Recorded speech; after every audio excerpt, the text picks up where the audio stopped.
Assalamualaikum warahmatullahi wabarakatuh. Kami kelompok 2 kelas 9A akan memperkenalkan diri. Nama saya Intan Sari dan samping saya. Kenalkan nama saya Dia Saktika dan di samping saya. Kenalkan nama saya Anindya dan di samping saya. Kenalkan nama saya Muhammad Rakal Haryadi. Ingin menampilkan video hasil wawancara kami. Assalamualaikum warahmatullahi wabarakatuh. Perkenalkan nama saya Dia Saktika dan di sini saya sudah bersama dengan Ibu. Ya, dengan saya sendiri, Septa Wimindari. Sebelumnya saya ucapkan terima kasih karena sudah bersedia menjadi narasumber dari wawancara saya kali ini. Baiklah, langsung saja kita ke pertanyaannya. Apa alasan Ibu ingin menjadi seorang guru? Karena kerjaan seorang guru itu sangat mulia, khususnya untuk saya. Sebenarnya dari kecil saya sebenarnya bukan cita-cita saya ya, tapi karena arahan, bimbingan, sehingga saya tertarik menjadi seorang guru. Setelah saya bergelut di dunia pendidikan, saya mulai meminat dan menggemari.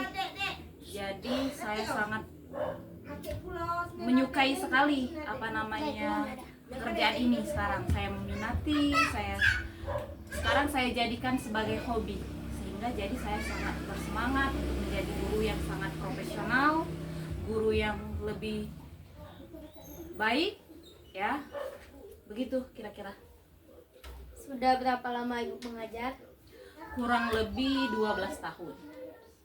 Kurang lebih 12 tahun setelah saya tamat kuliah 2012. Ibu mengajar di sekolah mana? Saya sudah bekerja di SMA Negeri 2 Muara Pinang untuk sekarang ya. Saya bertugas di SMA Negeri 2 Muara Pinang sebagai guru bidang studi Bahasa dan Sastra Indonesia. Apakah Ibu sudah pernah mengajar di sekolah lain? Ya pernah, sebelum saya masuk ke SMA Negeri 2 Muara Pinang, pertama sekali saya pernah melamar di SMA Negeri 1 Lintang Kanan. Saya pernah bekerja di 2 tempat pada saat itu, tapi saya masih sendiri, belum menikah ya. Saya sambil bekerja 2 tempat, di SMA 1 Lintang Kanan dan di SMA 2 Muara Pinang. Sehingga setelah saya menikah, saya memutuskan untuk memilih salah satu, ya saya kembali ke SMA Negeri 2 Muara Pinang karena lokasinya dekat dengan lokasi tempat saya tinggal. Seperti itu. Bagaimana perasaan Ibu saat pertama kali mengajar? Pertama-tama pengalaman saya, pertama saya masuk, ya saya terasa gugup ada ya. Karena kenapa dikatakan gugup ya? Karena saya di sini mengajarnya di SMA ya, sekolah menengah tingkat atas ya. Jadi saya merasa gugup karena saya menghadapi anak-anak yang lebih energik ya, yang lebih energik, yang lebih lebih bisa dikatakan lebih aktif karena bisa dikatakan lebih besar mereka daripada saya. Tapi umurnya yang pengalamannya tapi lebih dulu saya, seperti itu. Nah, jadi itu pengalamannya ada yang takut, gugup. Nah, itu gugup. Terus setelah saya alami, saya jalani, dan perasaan itu tidak ada lagi sehingga saya seperti biasa saja, tidak ada apa-apa. Ya, rileks seperti hobi lah, seperti itu kira-kira. Sejak kapan Ibu mulai mengajar? Sejak 2013, tahun 2013 awal. Siapa sosok yang paling menginspirasi Ibu dalam dunia pendidikan? Oh ya, benar sekali. Itu ada pengalaman saya, guru saya SMA ya. Pada saat itu saya masih duduk di SMA kelas 3 kalau tidak salah. Kelas 3 saya sangat favorit sekali dengan guru bahasa Indonesia yang namanya, yaitu sekarang sudah senior ya, bahkan sudah menjadi kepala sekolah, sebentar lagi pun juga sudah ke jenjang karir yang lebih tinggi lagi. Namanya Pak Median ya. Saya sangat meminati, saya sangat menggemari dia dalam mengajar yang sangat bagus untuk saya, sehingga saya memilih jurusan seperti Bapak Median tadi, karena saya sangat menggemari dan mengagumi apa yang dijelaskan, apa yang dikasih materi, apa yang diberikan untuk anak-anak. Dia membuat siswa itu tidak bosan, siswa berani tapi siswa segan. Jadi dia salah satu motivasi saya sehingga saya memilih profesi saya sebagai guru. Itu saja. Menurut Ibu, apa tujuan utama pendidikan? Pendidikan menurut saya tujuannya sangat penting ya, untuk terutama untuk untuk masa depan anak ya, untuk anak-anak zaman sekarang. Pokoknya pendidikan itu perlu, bagi saya pendidikan itu harus nomor satu ya. Pendidikan baik di rumah, baik di sekolah, itu pasti penting. Bagi saya sangat penting, sangat perlu ya. Menurut Ibu, bagaimana cara menumbuhkan rasa percaya diri pada siswa? Oh, kan iya, saya sangat banyak menemui ya berbagai macam karakter siswa saat saya mengajar. Sangat banyak sekali karakter siswa yang saya temui. Ada yang pendiam, ada yang suka minta diperhatikan, ada yang sangat bandel. Itu namanya karakter siswa. Nah, jadi seorang guru harus memiliki sifat ilmu kejiwaan. Itu sudah dipelajari pada saat kuliah ya.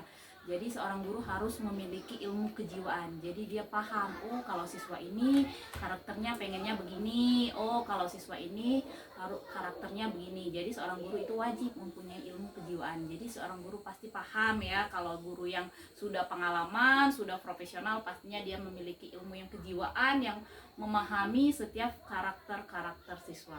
Dan seorang guru bisa menerapkan sistem pembelajaran yang berdiferensiasi sesuai dengan kebutuhan siswa. Itu saja. Apa kegemaran Ibu menjadi seorang guru? Kegemaran saya sebagai seorang guru ya bisa berinteraksi dengan anak, bisa mengenal karakter siswa, bisa berbagi cerita. Apalagi khususnya saya sudah mengajar di SMA ya. Sudah dikatakan mereka itu sudah dewasa, sudah besar. Jadi bisa sharing, bisa saya ajak teman, bisa menjadi anak. Nah, itu bisa saling cerita, sharing. Nah, itu menurut saya. Apa kesulitan yang Ibu hadapi ketika mengajar? Pertama-tama saya tidak pernah mengalami kesulitan. Paling salah satu kesulitan yang saya alami menyesuaikan diri. Saya tidak pernah menemui kesulitan. Yang pertama paling kesulitannya yaitu menyesuaikan diri. Pertama saya mulai bergelut di dunia pendidikan atau semenjak saya mengajar. Tapi setelah saya lalui, saya proses, itu tidak lagi yang ada namanya kesulitan ya. Itu hilang tersendiri karena beriring waktu tadi. Kira-kira. Apa perbedaan mengajar di kelas 10 dan kelas 11? Perbedaannya ya, kalau kelas 10 jelas sekali ada perbedaan, karena biasanya kalau kelas 10 itu kan mayoritas kebiasaan dia waktu saat SMP itu masih terbawa sampai ke SMA. Nah, sedangkan kalau ya kelas 11 dia sudah menurut, sudah tahu apa itu aturan yang sudah diterapkan di suatu sekolah tersebut, sudah bisa memahami apa yang tidak tahu, apa yang dilanggar, apa yang tidak. Nah, sedangkan kalau kelas 10 bandelnya masih luar biasa. Kenapa dikatakan begitu? Karena karakter mereka waktu masih SMP itu beda dengan yang kelas 11 tadi, yaitu. Tantangan apa yang dihadapi ketika mengajar? Tantangan yang saya hadapi ya menghadapi siswa bandel paling ya tantangannya, karena saya selaku guru yang terkenal kalau bahasa Indonesianya kalau sering marah ya, bengis ya. Nah, itu. Nah, jadi ya tantangannya ya biasa saja, karena saya prinsip saya begini, saya tidak pernah main tangan. Prinsip saya begini, kamu yang butuh nilai, jadi kamu yang perlu dengan saya. Jadi kalian perhatikan apa yang saya ajarkan, kalian kerjakan apa yang saya tugaskan dan kalian amati, simak apa yang saya kasih materi. Nah, itu saja. Bagaimana cara Ibu menghadapi siswa yang nakal? Oh, kalau menghadapi itu sering sekali terjadi ya, bahkan banyak sekali, apalagi di sekolah tingkat lanjut atau sekolah menengah ya, menengah atas. Itu sangat banyak sekali karena mereka di masa usia SMA itu sering merasa mereka hebat ada di mereka, pinter ada di mereka. Jadi solusi saya menghadapi mereka dalam mengajar ya saya mendekati siswa tersebut.